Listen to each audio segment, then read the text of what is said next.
momento de reflexão da Palavra de Deus, ministrada pelo pastor Cláudio Morandi.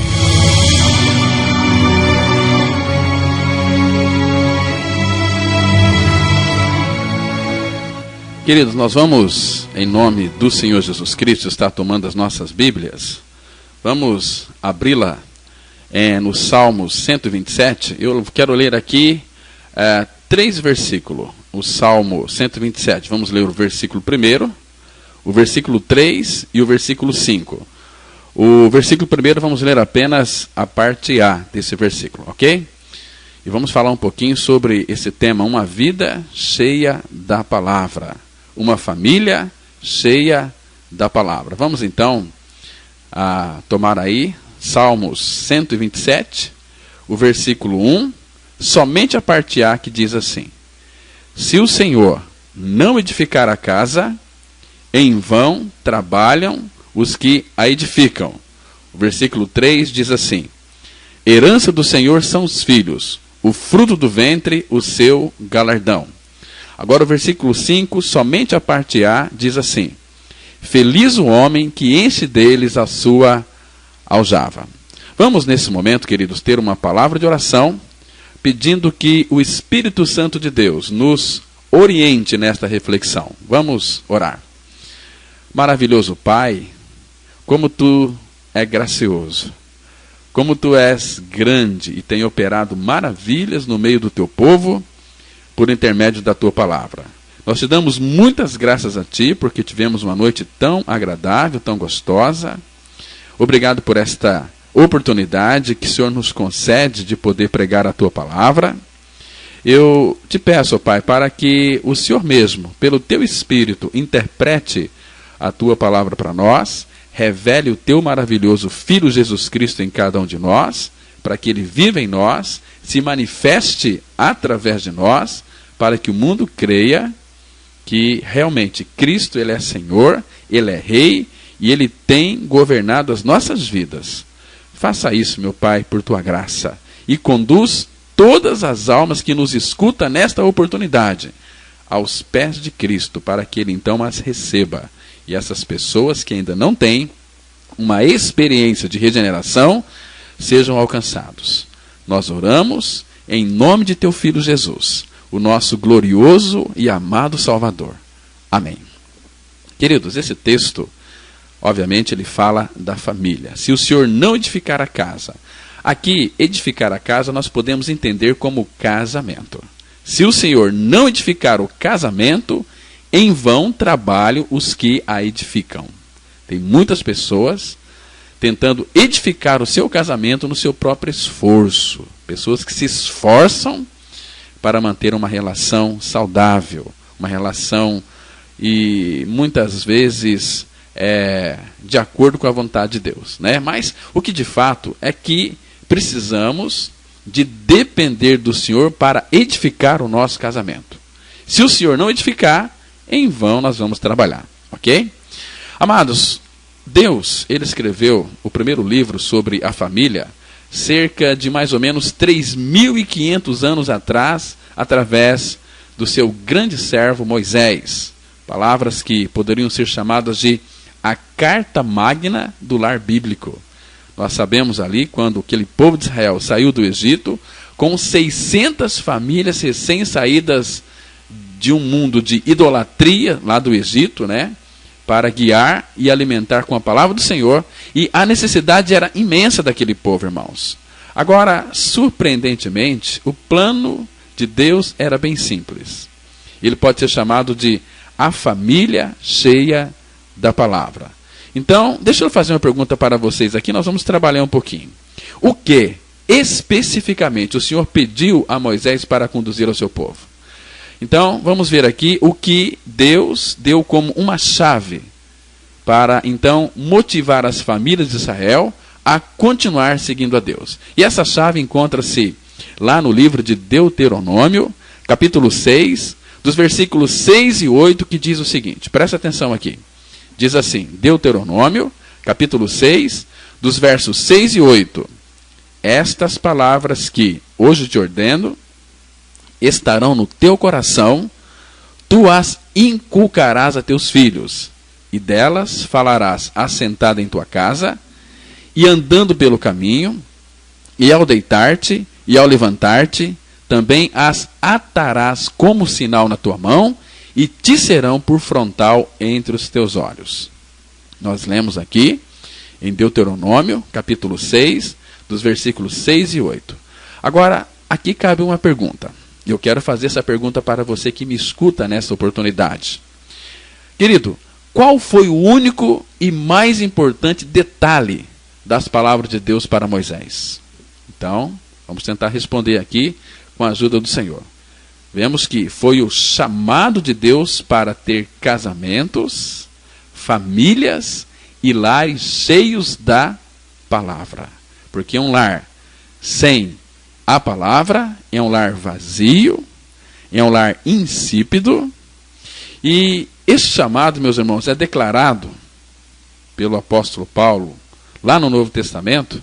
E particularmente eu creio que ele também representa a ordem de marchar da parte de Deus do céu para nós, as suas criaturas. Então, a obediência ao chamado de Deus é a única chave que destrancará a porta para um casamento tranquilo, para uma família feliz e um lar cheio de alegria.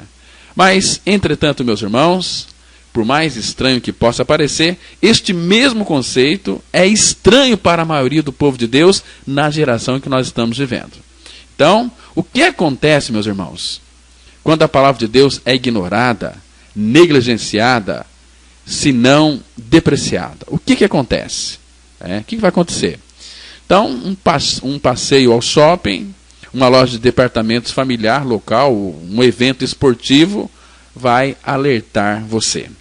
E nós temos ao nosso redor uma geração de pais frustrados, de pais esgotados, que não sabem como lidar com seus filhos nos dias atuais. Nós percebemos que está crescendo entre nós, está aí a próxima geração, uma que normalmente é uma geração distraída, frequentemente mimada e um tanto indisciplinada. Nós vemos que os sinais e os sons de desrespeito, egoísmo e egos em ebulição estão por toda parte. Só você olhar ao seu derredor.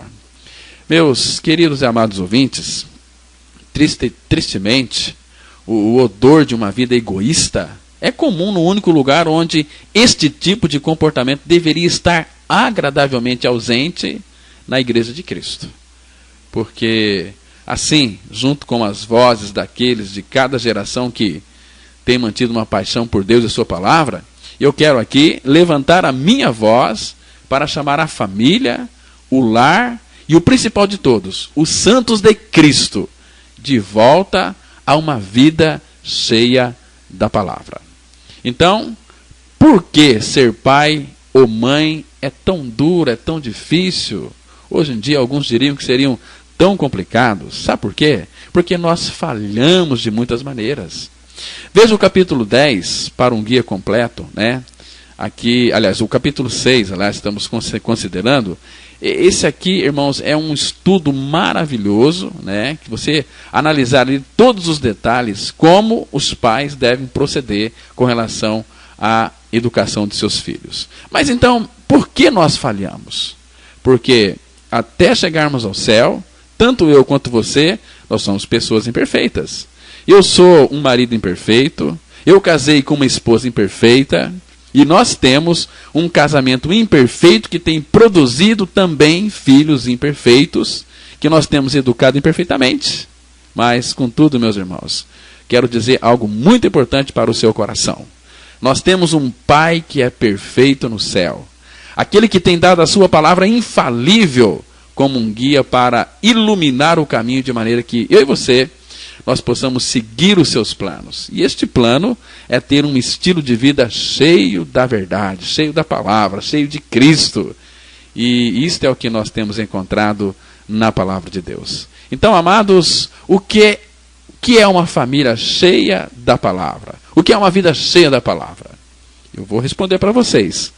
Uma família cheia da palavra é um grupo de indivíduos, começando com o pai e a mãe, que começa a buscar intensamente uma vida cheia da palavra.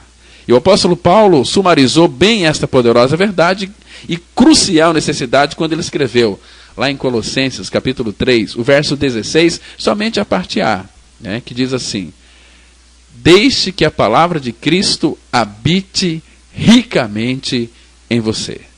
Deixe que a palavra de Cristo habite ricamente em você. Colossenses capítulo 3, somente o verso 16, a parte A, né?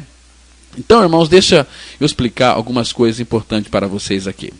Deixe que significa permita, convide, dê as boas-vindas, se entregue à palavra, né? Deixe que a palavra, ou habite ricamente, permita, abra o seu coração, convide, dê as boas-vindas para a palavra. Peça este anseio ao Pai, que Ele coloque este anseio no seu coração, para que você possa permitir que a palavra possa realmente habitar em seu coração. E a palavra é o próprio Cristo. Aqui a outra parte diz o seguinte: a palavra de Cristo. Aqui pode ser uma palavra, um versículo, um capítulo, ou mesmo um livro da palavra de Deus. Habite ricamente. É tão belo, irmãos. Habite ricamente significa transbordar como uma bandeira, derramar como uma fonte, encharcar e saturar como uma chuva pesada, permear como água em um suave pano absorvente. Habite ricamente. Então nós temos que absorver esta palavra. Igual você pega uma esponja seca e você é essa pessoa, essa esponja seca, mas quando ela é mergulhada dentro de um balde de água, e aquele balde, aquela água tipifica a palavra de Deus, então quando você é mergulhado naquela água, aquela esponja seca vai ficar absorvida de água, vai ficar cheia. E isso tem que ser com relação a mim e a você. E aqui, ricamente em você. Em você significa em sua mente, em seu coração, em seus pensamentos, em sua vida, em seus planos, em seu mundo, em seu casamento, em sua família, em seu lar e também em seu trabalho. Então, a palavra de Cristo, ela tem que habitar ricamente em nós. Quando habita em nós, habita em todas as áreas da nossa vida e também em todas as nossas atividades. Porque nós somos a carta de Cristo, conhecida e lida por todos os homens. Lembra de 2 Coríntios, capítulo 3, versículo 2?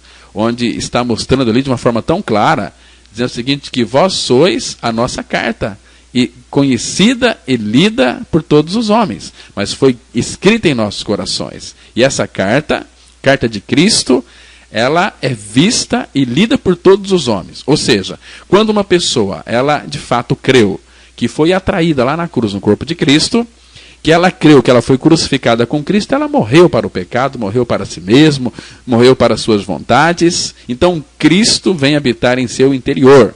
Isto só é verdadeiro quando se crê na nossa co-crucificação juntamente com Cristo. Aí ele vem habitar dentro de cada um de nós. Então quando nós, de fato, permitimos, convidamos, damos as boas-vindas, nos entregamos a um versículo, um capítulo, um livro, uma porção da própria palavra de Cristo, então ela vai se derramar em nossas vidas, vai nos encharcar, sendo absorvidas pelas nossas almas e mudando cada aspecto de nossas vidas. Nosso casamento, lar, vida e tudo mais. Então, esta é a vida cheia da palavra. É também a vida cheia do Espírito Santo, como diz lá em Efésios 5:18, né? Ele afirma que não vos embriagueis com vinho, mas enchei-vos do Espírito Santo. Isso é maravilhoso, meus amados. Então, o mundo, se você creu na sua inclusão no corpo de Cristo, você foi crucificado, foi morto, Cristo é a sua vida, então você é uma carta em branca que o mundo fará uma leitura dos pés ao alto da cabeça da sua vida, né? Por isso, amados, que eu tenho dito que quando nós temos uma vida cheia da palavra, isso significa que nós estamos dando lugar para Deus, para Ele falar conosco. Estamos procurando a sua direção, estamos buscando a sua ajuda, a ajuda que vem do alto, porque toda boa dádiva, todo dom perfeito são lá do alto, descendo do Pai das luzes, onde não há mudança e nem sombra de variação. Né? Tiago 1,17 vai dizer essa verdade. Quando nós abrimos para o Senhor, a sua sabedoria piedosa, o envolvimento sobrenatural, cooperando ali com o Espírito Santo, entra dentro de nós. Então, isso aqui equivale a conectar-se à força para viver, usar o mapa que Deus tem proporcionado, seguir as direções em seu livro, que é a sua palavra, e ouvir as suas instruções que Deus tem nos deixado para a vida diária. Que bom, meus irmãos, o Pai, Ele tem nos guiado continuamente. Aquele lindo texto lá de Isaías 58:11, a palavra afirma que o Senhor te guiará continuamente, fartará a tua alma, tem lugares áridos, isso é maravilhoso. Significando aqui que nós iremos passar por momentos difíceis em nossa vida, mas nós temos o Senhor que nos ampara, que cuida de nós, que compadece de cada um de nós, né? Então, amados, uma vida cheia da palavra é convidar Deus para falar, dar as boas-vindas à sua ajuda, é buscar a sua percepção, é você querer o seu conselho e conseguir a sua ajuda, mostrar que nós o honramos. Então, ter uma parceria com Deus na paternidade, na maternidade, e liberar a Deus para cada canto de nossas vidas. Então Ele quer ocupar os nossos espaços. Paulo, escrevendo aos Gálatas, no capítulo 4, versículo 19, ele diz assim, que ele estava, de novo, sofrendo as dores de parto, até que Cristo seja formado em vós. Então, Cristo sendo formado em nós, é que Ele quer ocupar todos os passos da nossa vida, a nossa mente, os nossos ouvidos, nossos olhos, o nosso coração, a nossa alma, tudo Ele quer formar o caráter do seu Filho. E Ele vai fazer isso pelo trabalho da cruz, né? Então, amados, isso aqui lembra-nos que os casamentos e famílias se desenvolverão ou da nossa maneira, sem a sua palavra, ou da maneira de Deus, com as Escrituras investidas de autoridade por seu Espírito Santo. Então, eu e você, nós devemos começar cada dia procurando ser esvaziados do eu, tendo com a sua palavra lida e nosso Deus buscado e seu Espírito agindo em nós de maneira que Cristo ele seja glorificado, que Cristo seja honrado. E quando eu digo aqui para esvaziar do eu, só há uma maneira de nos esvaziarmos. Primeiro, você tem que crer que lá naquela cruz o seu velho homem foi crucificado com ele, morreu. Lá naquela cruz o pecado foi removido da sua vida, meu querido. Embora você talvez não creia nisso, a obra já foi feita, já foi consumada. Jesus, em João 19:34, ele deu aquele brado na cruz antes dele morrer: está consumado. A obra já foi feita, então não tem mais nada para mim, para você fazer naquilo que concerne a nossa salvação. Temos que crer. Em Romanos 6,6, a Bíblia é tão clara em nos afirmar que, sabendo isto, que o nosso homem velho foi com ele crucificado. Para quê? Para que o corpo do pecado seja destruído e não venhamos a servir ao pecado como escravos. Porquanto aquele que está morto, justificado está do pecado. Então nós morremos com Cristo, ressuscitamos com Ele. Cristo é a nossa vida. Então, ali na cruz, Paulo fala: estou crucificado com Cristo, vivo não mais eu, mas Cristo vive em mim. E agora o Senhor Jesus nos faz um convite maravilhoso.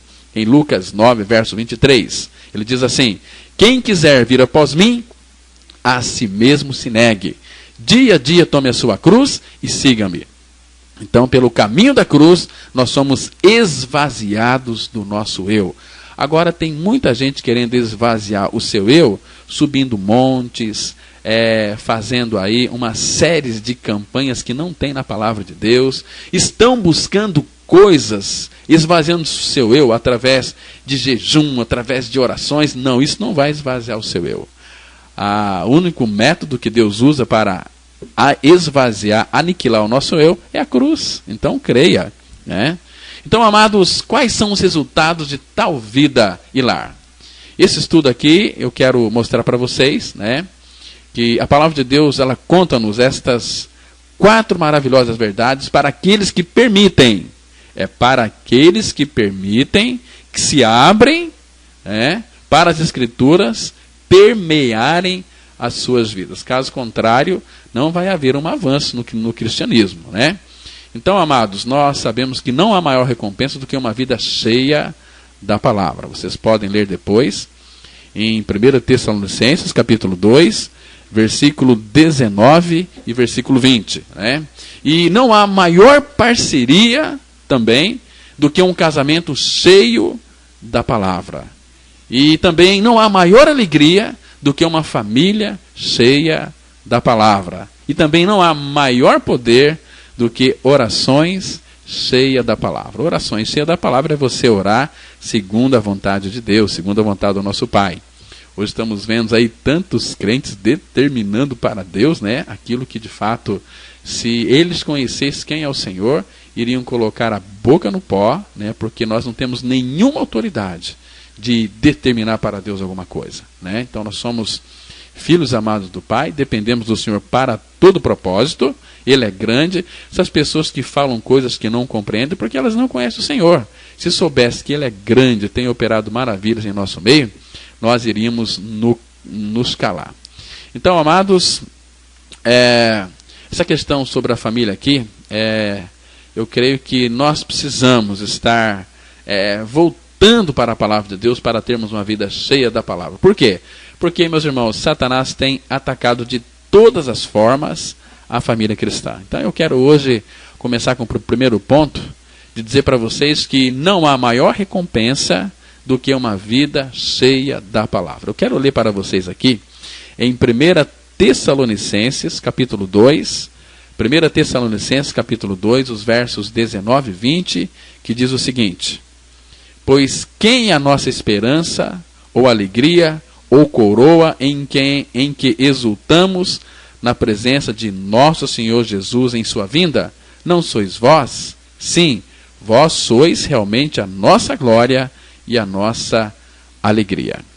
Queridos, muito bem, a vida cheia da palavra é viver a melhor vida possível, aquela que Deus tem para nós. Porque quando nós temos uma vida cheia da palavra, isso significa que nós nos abrimos a Deus para falar ao nosso coração, estamos buscando a sua direção, procuramos a sua ajuda divina, sabedoria piedosa, envolvimento sobrenatural, ou seja, não estamos buscando as coisas aqui da terra, mas as coisas que são de cima.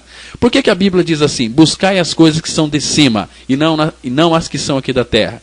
Porque nós, como os filhos de Deus, temos uma tendência muito grande, ao invés de buscar as coisas do alto, buscar as coisas terrenas. Ou seja, deixamos de buscar as coisas celestiais e divinas, certas, e buscamos aqui os recursos da terra. Significa que nós cooperamos com o Espírito Santo, irmãos, quando nós estamos buscando as coisas do alto. Nós queremos a sua direção. E isto conta para conectar-se aí ao poder da vida, usando o mapa, que é as Escrituras Sagradas, que Deus tem proporcionado para mim e para você, para que eu e você possamos seguir as direções do seu livro, da sua palavra, e ouvindo dele as instruções que o Pai, o nosso Deus, tem nos deixado para vivermos uma vida diária, vitoriosa e frutuosa. Olha, irmãos, uma vida cheia da palavra é um convite para Deus falar, é dar boas-vindas à sua ajuda, é buscar a sua percepção, querer o seu conselho, mostrar que nós honramos ter uma parceria com Deus na nossa paternidade e na nossa maternidade. E se abrir a Deus para cada canto de nossas vidas, como eu já falei aqui anteriormente, né, irmãos? Então, nós vamos hoje, nesse primeiro ponto, mostrar que nós devemos ter um andar cheio da palavra. No Evangelho de João, capítulo 8, versículo 31 e 32, a Bíblia diz assim: disse, pois, Jesus aos que haviam crido nele: se vós permanecerdes na minha palavra, sois verdadeiramente meus discípulos, e conhecereis a verdade, e a verdade vos libertará. Preste atenção aqui. Irmãos, eu quero dizer para vocês que essa aqui, de fato, é uma dedicação total ao nosso Pai. E eu sei que muitas pessoas aí têm vivido para Jesus, outras não têm se importado mais, e a Bíblia é tão clara em nos mostrar que nos últimos tempos, por se multiplicar a iniquidade, o amor de quase todos se esfriariam. Mas eu quero dizer algo muito especial para você nesta manhã, que vivendo para Jesus uma vida que é verdadeira, enquanto se esforçando para agradá-lo em tudo aquilo que eu faço, enquanto rendendo a minha submissão, contente de coração e livre, este é o caminho da bênção para cada um de nós. Tentar, como é que uma pessoa pode agradar a Deus, agradar a Cristo? Não é fazendo coisas para Ele, é conhecendo a Ele. Por exemplo, a palavra fala que sem fé é impossível agradar a Deus. Sem fé. Fé você crê naquilo que Ele disse. Né? Então, Jeremias 9, 23, 24, a Bíblia vai dizer que aquilo que agrada a Ele, aquilo que Ele se agrada, é que nós venhamos a conhecê-lo e viver uma vida inteiramente para Deus, para o seu agrado, né? Então, irmãos, que o Senhor Jesus, Ele possa realmente ter a primazia em nossa vida, porque o Pai nos deu tudo e Jesus quer ter o nosso tudo.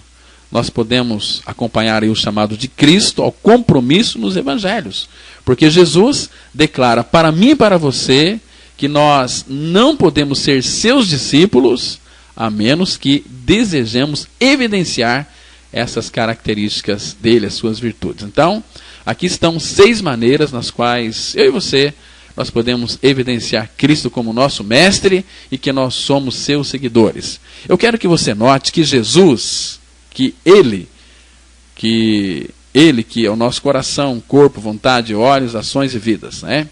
Porque eu entendo, meus irmãos, que corações cheios da palavra são corações que estão completamente abertos e apaixonados por Cristo. Isso aqui significa que nós o amamos mais. Lucas 14, 26, a Bíblia diz assim: se alguém vem a mim e não aborrece a seu pai, e mãe, e mulher, e filhos, irmãos, irmãs, e ainda sua própria vida, não pode ser meu discípulo.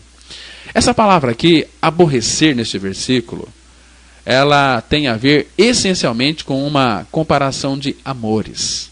Deixa eu falar para vocês de maneira simples, para que vocês compreendam. Irmãos, o nosso amor por Deus deve ser tão grande que, em comparação, até mesmo o amor dos mais queridos relacionamentos deveria parecer como ódio, né? Então isso se baseia em seu primeiro e maior mandamento, lá em Mateus 22, 37, que diz assim: amarás o Senhor teu Deus de todo o teu coração, de toda a tua alma e de todo o teu entendimento. E nós seremos continuamente confrontados, tanto nos bons quanto nos maus momentos, se nós iremos obedecer a Cristo e sua palavra, ou nos renderemos sob as pressões para comprometer a nossa fé e seguir com a multidão. Então, cada oportunidade para servir a Cristo representa este teste: quem nós amamos mais? Se nós não dermos a Cristo a preeminência que Ele merece, Ele diz que nós não somos dignos dEle. Lembra? Se alguém ama seu pai e sua mãe mais do que a mim, não é digno de mim. E uma outra coisa, meus irmãos, nós temos que verificar se de fato nós amamos a Deus de todo o nosso coração. Amamos a Cristo. Você que está me ouvindo nessa oportunidade, você de fato ama o Senhor?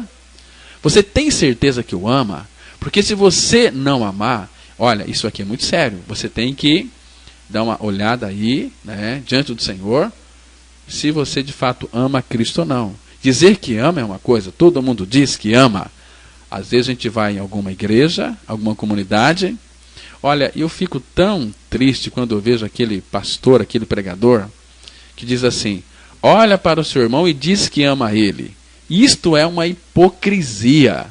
Como é que você pode dizer para uma pessoa que você está vendo ali, conhecendo naquele dia, naquele momento, talvez nem conversou com ela, você diz para ela: meu irmão, eu te amo. Mentira, isso não existe. Porque para conhecer uma pessoa, você tem que, aliás, para amar uma pessoa, você tem que conhecê-la. Ninguém pode amar aquilo que não conhece. Muitas pessoas dizem que amam a Cristo, mas não o conhecem, estão vivendo uma aparência, uma hipocrisia sem tamanho, sem precedentes.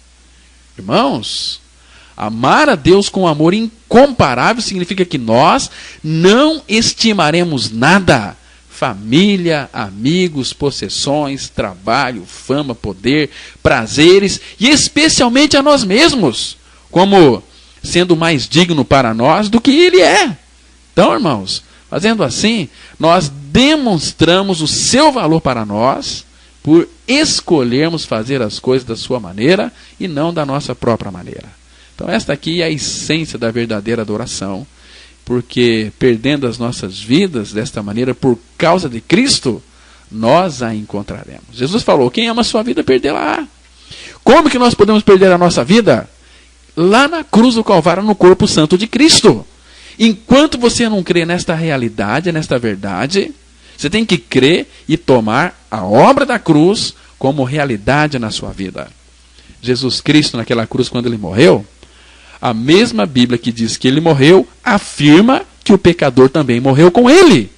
E eu tenho que crer que eu morri com Cristo. A palavra fala em Colossenses 3, verso 3, porque morrestes, e a vossa vida está escondida com Cristo em Deus. A sua vida só vai estar escondida com Cristo em Deus o dia que você crê que você morreu com Ele. Caso contrário, o teu cristianismo não é o verdadeiro, é o falso.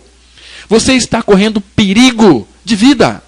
Ou seja, de passar a eternidade longe de Cristo. E longe de Cristo não tem outro lugar. É somente o lago de fogo, nem enxofre, que é a segunda morte. Querido amigo, por favor, Deus está lhe dando para você a rica oportunidade para você crer em Cristo, conforme diz a palavra. Jesus foi tão claro em João 5, verso 24. Em verdade, verdade vos digo, quem ouve a minha palavra e crê naquele que me enviou tem a vida eterna. Não entra em juízo, mas já passou da morte para a vida. É quem ouve a palavra dele e crê naquilo que está escrito. Mas nós ficamos aí com uma doutrina da nossa religião. Meus irmãos, Deus não tem nenhum compromisso com doutrina de igreja nenhuma. Doutrina vai sufocar as pessoas, vai matar as pessoas, vai aprisionar as pessoas, vai encabrestar as pessoas igual um jumento ou uma jumenta. Como tem aí crentes, jumentos, cabeça dura, que não conseguem enxergar a verdade da palavra de Deus e viver uma vida liberta, uma vida leve. Ó, irmãos, estar em Cristo é leveza.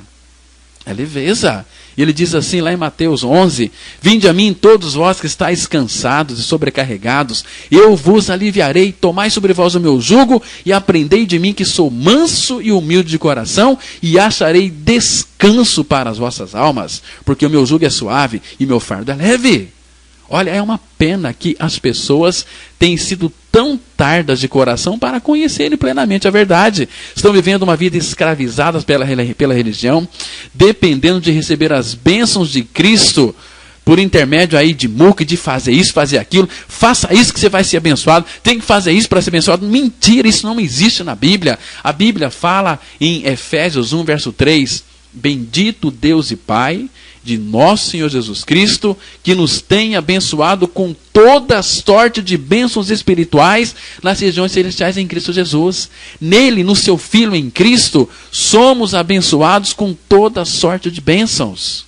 Você não tem que correr atrás das bênçãos. O dia que você crê que lá naquela cruz você perdeu a sua natureza perversa, rebelde, você vai receber todas as bênçãos de Cristo que Ele tem para você. Por isso que, amados, tal amor me constrange a responder ao seu chamado. Seguir aí a sua liderança e dar-lhe meu tudo para Ele. Meu tudo é Cristo. Nós cantamos uma canção. Meu tudo é Cristo. Cristo é meu tudo. Agora, se você não abrir o seu coração assim para Ele, eu insisto que você pare e faça nesse momento. Volte-se para Ele, amados. Volte-se para Ele. Peça para que Ele derrame o seu amor no seu coração, para você, em primeiro lugar, venha a amá-lo de verdade. Porque lá em 1 Coríntios, capítulo 16, versículo 22, a Bíblia diz assim, se alguém não ama o Senhor, seja anátema, maranata. Essa palavra aqui, anátema, significa maldito. Você já parou para pensar se você ama o Senhor ou não? Às vezes você ama a obra, às vezes você ama a igreja, ama o pastor, mas você não ama Cristo. E quem não ama Cristo é maldito. Por favor, entenda isto. A nossa vida tem que ser voltada para Cristo, para o Senhor. Colocá-lo em primeiro lugar em nossas vidas e amá-lo. amar a Cristo. Senhor, coloca amor no meu coração para que eu possa amá-lo a Ti com todo o meu entendimento, com toda a minha força, com tudo que eu tenho, com tudo que eu sou. Eu tenho que me voltar para Ti, amar a Ti, porque senão eu estou sendo uma pessoa maldita. E nós sabemos que hoje o mundo está cheio de crentes anatematizados. Crentes malditos que amam a obra, mas não amam o Senhor da obra. Que amam a igreja, mas não amam o Senhor da igreja. São crentes que vivem uma vida média, medíocre. Uns crentes falidos, uns crentes desprovidos de alegria, uns crentes desprovidos do óleo santo, que é o Espírito Santo habitando e falando de Cristo. Irmãos, corpos cheios da palavra são oferecidos completamente a Ele. Isso significa que nós morremos para o eu. Lá em Lucas 14, verso 27, a Bíblia diz assim, Jesus está dizendo aqui, e qualquer que não tomar a sua cruz e vier após mim, não pode ser meu discípulo. Você não pode ser discípulo do Senhor se você não tomar a sua cruz e vier a Ele dia após dia e negar a si mesmo.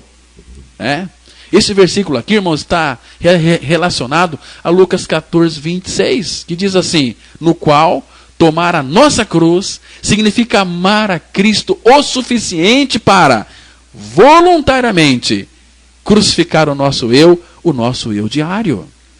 Lá em Marcos, capítulo 8, verso 34, Cristo declara o seguinte, se alguém quer vir após mim, a si mesmo se negue, tome a sua cruz e siga-me. Amados, esta palavra negar tem o significado mais forte possível. Negar totalmente, separar totalmente do eu. Tomar a nossa cruz por negar o eu é imperativo na palavra. Por quê? Porque é impossível servir a dois mestres. Então, irmãos, houve um dia quando aquele George Miller, ele deu um testemunho tão maravilhoso. Ele disse assim, houve um dia em que eu morri, quando totalmente morreu o George Miller, para suas opiniões, para suas preferências, para seus gostos e vontade, morto ao mundo, a sua aprovação ou censura, morto a aprovação ou censura até mesmo de meus irmãos e amigos. Desde então, eu estudei para apresentar-me aprovado somente a Deus. Aqui, irmão, está uma ideia poderosa. Leia o testemunho de George Miller em voz alta, para você mesmo, para sua esposa, para seus filhos. Conte para a sua esposa que você está fazendo desde o seu objetivo pessoal. Irmãos, que encorajamento e alegria isto será para a sua esposa. Morrer para si mesmo é um pré-requisito de viver para Cristo. O apóstolo Paulo, ele escreveu sobre isto quando ele disse, lá em Gálatas 2, versículo 20, estou crucificado com Cristo, logo já não sou eu quem vive, mas Cristo vive em mim. E esse viver que agora tenho na carne, vivo pela fé no Filho de Deus, que me amou e a si mesmo se entregou por mim. Amados, a despeito do custo da morte do eu, e seja qual for o sofrimento pessoal que possa trazer, um discípulo dedicado seguirá a Cristo para onde quer que ele escolha dirigi-lo. Por isso que a nossa vontade se opõe à vontade de Deus quando nós não tomamos a cruz da abnegação. E isso é arrogância da nossa parte. Irmão, o orgulho, ele é a raiz de todo pecado, porque o eu compete contra Deus por controle e glória. Deus tem todo o controle, ele tem toda a glória. Mas nós queremos todo o controle e nós queremos a glória para nós mesmos. Nós ansiamos por aplausos, por sermos reconhecidos, não é assim? Irmãos, nós queremos sempre ser o melhor. Uma vez eu fui tomar um café na casa de uma irmã, de uma família, e aquela irmã fez um bolo tão gostoso, e eu fiz um elogio àquele bolo. Eu disse o seguinte, olha, que bolo maravilhoso, que bolo saboroso. Sabe o que foi que ela me disse? Ainda não ficou como eu queria, né? Queria o aplauso. Olha, essa mulher aqui, ela é surpreendente. É uma exímia cozinheira. Por isso que, irmãos, a humildade, em contraste, é a raiz de toda virtude. Porque a humildade, ela nega o eu e diz o seguinte, não seja feita a minha vontade, mas sim a tua. tal humildade, ela produz uma alegria profunda e permanente como resultado de conhecer e verdadeiramente agradar o Deus Todo-Poderoso, o nosso Salvador e Senhor. Ah, irmãos, tenho dito para vocês aqui, que viver uma vida que não é condescendente, quando é preciso tomar a cruz da abnegação, é uma marca de um verdadeiro discípulo. A declaração de que nós morremos com Cristo deve ser não só apenas uma declaração, mas deve ser realidade em nossa vida, irmãos. Agora, nossa vontade tem que ser uma vontade cheia da palavra. A vontade cheia da palavra, ela está rendida sem reservas a Cristo. Isso significa que nós obedeceremos. O texto de Lucas 14:33, ele vai dizer o seguinte: assim, pois, todo aquele que dentre vós não renuncia a tudo quanto tem, não pode ser meu discípulo. Presta atenção que Jesus aqui, ele quer renúncia não só de algumas coisas, mas todo aquele que dentre vós não renuncia a tudo quanto tem, não pode ser o meu discípulo. Porque Cristo, ele comprou-nos com seu sangue, nós pertencemos totalmente a ele. Então, levando isso em conta, meu querido, Jesus, ele espera que eu e você reconheçamos a sua posse legítima por não retermos nada para nós mesmos. Cristo, nosso Senhor e Mestre, ele tem o direito de dispor de todas as nossas posses, porque Cristo é o dono. E eu e você, como seus mordomos, nós somos apenas empregados, servos de Cristo. Eu quero que você considere aqui, irmãos, o testemunho de tais discípulos piedosos como Martinho Lutero, John Wesley, né, e David Livingstone. Martinho Lutero, uma vez ele disse o seguinte, ele falou assim: olha, eu segurei muitas coisas em minhas mãos e eu perdi tudo. Mas tudo que eu investi nas mãos de Deus, eu ainda possuo. Então, irmãos, eu avalio todas as coisas, disse aquele irmão lá do século XVI, XVII, Wesley. Ele diz o seguinte: olha, eu avalio todas as coisas apenas pelo preço que elas obterão na eternidade. Semelhantemente, David, Livingstone, ele declarou que eu não invisto nenhum valor em qualquer coisa que eu possuo, exceto em relação ao reino de Deus. Então, irmãos, esses homens aqui, verdadeiramente, eles abandonaram tudo pela causa de Cristo e por Cristo mesmo. Muitas vezes nós queremos abandonar pela causa, mas não pela a causa, que é Ele. Então, Cristo, Ele igualmente diz para mim e para você, nesta oportunidade: por amor a mim, abandone tudo que é seu e a sua vida verdadeiramente será abençoada. Olha, amados, nós deveríamos estar tão cativados pelo Senhor, a ponto de investirmos tudo que nós temos por Ele, não deixando nada ter uma prioridade mais alta do que a obediência e a adoração a Cristo. Temos que nos prostrar diante dos seus pés. Por quê? Uma vida prostrada, uma vida entregue, aliás, sem reservas a Ele, como uma oferta de amor e a essência de uma boa administração, de uma boa mordomia. E mordomia, meus queridos, não é apenas sobre dinheiro, é sobre a própria vida. O tempo e a vida são tesouros maiores do que dinheiro e posses. Primeiro e antes de tudo, Deus nos quer sem reservas. Temos que, irmãos, nos prostrar diante do Senhor. Falar: Senhor, eu estou aqui me consagrando tudo que eu sou, tudo que eu tenho diante do Senhor, para que então Ele possa nos usar. Olha, meus irmãos, eu não tenho nenhum outro mestre. Meu coração será teu trono, Senhor. Minha vida eu te dou, é tua. E de agora em diante, para viver, ó Cristo, somente para ti. Irmãos, dobre o seu coração, renda a sua vontade a Ele. Por favor, use esse expediente, esse tempo, para se prostrar aos pés de Cristo. Temos que pedir a Ele que nos dê olhos cheios da palavra, porque olhos cheios da palavra estão focados seriamente nas Escrituras. Isso aqui significa que eu e você, nós estamos famintos para vê-lo em sua palavra. Lá em João 8, 31 e 32, a Bíblia diz assim, Jesus está dizendo, disse, pois, Jesus aos judeus que haviam crido nele, se vós permanecerdes na minha palavra, sois verdadeiramente meus discípulos, e conhecereis a verdade, e a verdade vos libertará. Eu quero que você note aqui, irmãos, que Jesus ele está se dirigindo àqueles que creram nele. Crer em Cristo como Salvador e Senhor pessoal é o primeiro passo do discipulado. Você lê João 3, de 1 a 18, você vai ver como é que Jesus tratou ali com Nicodemos naquilo que concerne ao novo nascimento. Nicodemos era um mestre em Israel, era um pregador, era um intérprete da lei, contudo ele não era renascido.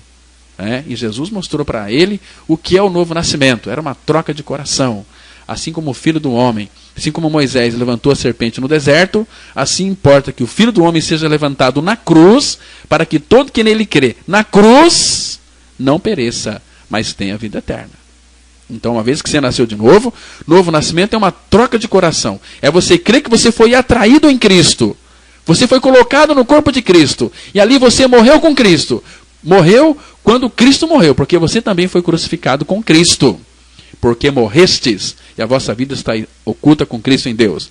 Aquele texto tão claro lá de 2 Coríntios 5,14, que diz assim, pois o amor de Cristo nos constrange, julgando nós isto, um morreu por todos, logo todos morreram. Então Jesus morreu, mas a mesma palavra que fala que Jesus morreu, então ela está afirmando que o pecador também morreu no corpo de Cristo. E se nós morremos com Cristo, nós vamos permanecer na sua palavra. E permanecer em sua palavra testifica de que nós temos verdadeira vida em Cristo. No grego, essa palavra permanecer, meno, no versículo 31, significa primariamente continuar. Irmãos, nós mostramos que seu amor está em nós por continuarmos em sua palavra, nos tornando não somente ouvintes, mas também praticantes da palavra. É na medida em que nós conhecemos a verdade, experiencialmente, conhecer a verdade de uma forma experiencial, ou seja, aquilo que eu estou lendo e que o Espírito está revelando na minha vida, tem que ser verdade em mim, tem que ser real em mim. Então, e essa verdade experiencialmente que nós também, como salmistas, devemos clamar ao nosso tremendo Pai. Deixa eu ler para vocês aqui, no Salmo 119, os versículos 97, 101 a 104, que diz assim, quanto amo a tua lei, é a minha meditação todo dia, de todo mau caminho desvio os pés, para observar a tua palavra. Não me aparto dos teus juízos, pois tu me ensinas. Quão doces são as tuas palavras ao meu paladar, mais do que o mel à minha boca, e por meio dos teus preceitos consigo entendimento, por isso detesto todo caminho de falsidade. Salmo lindo, né, meus irmãos? Olha, que cada um de nós tivesse esta mesma paixão pelo Pai, por Deus e sua palavra. Irmãos, é inconcebível que a maioria dos cristãos hoje, levando em conta aí os ricos tesouros à disposição, não tem lido a Bíblia toda, pelo menos uma vez, especialmente por ano. As pessoas têm uma preguiça de ler a Bíblia, têm uma preguiça de orar, e depois, por isso que elas não entendem, porque a vida delas são uma vida fracassada. São tantos crentes mulambentos aí, reclamão, murmurentos. Misericórdia. Mas aqueles que de fato são servos diligentes, que têm prazer na palavra, que vai buscar logo nas primeiras horas da manhã, ler a palavra de Deus, ter intimidade com o Pai, aí a vida de Cristo vai ser formada no coração desses irmãos. Aí eles vão crescer, vão amar o Senhor, vão estar conectados com o Pai, vai amar os irmãos, vai amar a igreja. Tudo isso eles têm que buscar lá no trono, diante do Senhor. Irmãos, aí vai haver crescimento. Vai haver crescimento, vai haver um transbordamento. Os cristãos vão viver uma vida cheia do Espírito Santo, com a mente renovada. Tem tantos crentes velhos da igreja com a mente não renovada, mente mundana, pessoas esquisitas dentro da igreja, pessoas com cara de pitbull, aquelas caras amarradas, aquelas caras bravas. Cadê a vida de Cristo? Cadê a alegria do cristão? Porque aquele que nasceu de novo, aquele que morreu com Cristo, morreu para o seu mau humor azedo. Foram incluídos em Cristo, o pecado foi removido, a tristeza foi arrancada do coração. Agora, o Senhor, que é a própria alegria, não mais eu, mas Cristo, vem habitar dentro de nós. Então, com esta alegria, nós podemos servi-lo com alegria, na expressão do Salmo 100, versículo 2. Servir ao Senhor com alegria. Tem crente aí que serve a Deus aí sem alegria, murmurentos, estão em busca do reconhecimento, dos aplausos. Ah, meus irmãos, esses crentes, misericórdia, precisam de conhecer o Senhor da alegria, para que, quando conhece o Senhor da alegria, pode ter certeza que nós vamos aprender a amar o Senhor. Os nossos lares são as áreas de testes básicas para nós aprendermos a amar do modo de Cristo. Porque é muito fácil de enganar a outros que não sabem sobre todas as nossas fraquezas, mas são os relacionamentos diários dentro de nossas famílias que revelam o nosso verdadeiro caráter. Porque os relacionamentos pessoais não deveriam ser guiados por se nos sentimos aí à vontade de amar num dado momento. Porque amar como Cristo ama envolve o quê? Compromisso. Né? Compromisso. Nós vemos hoje tantos crentes que não têm compromisso nenhum. Os compromissos deles são ir para a igreja buscar as bênçãos de Deus. Ah, que coisa tão falente, né? Irmãos, mas já chegamos ao final aqui do programa. Eu quero orar por você nesse momento.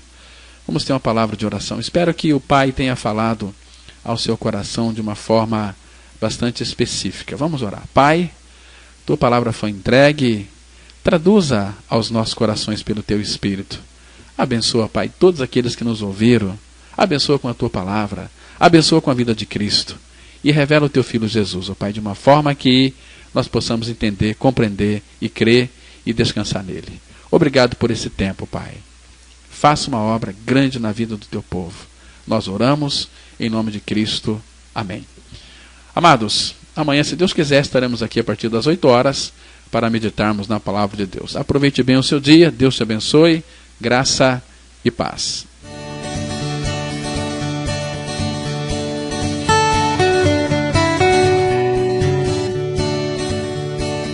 Se você se identificou com esta mensagem e quer saber mais sobre ela, ligue para o telefone 32157508 ou venha nos fazer uma visita na Rua Jequitibá 244, Vila Ideal, bem próximo ao Estádio Teixeirão. Cultos todas as quintas-feiras às 20 horas e aos domingos às 9 e às 19 horas. Tenham todos um dia abençoado pelo Senhor e até o próximo programa. Graça e paz.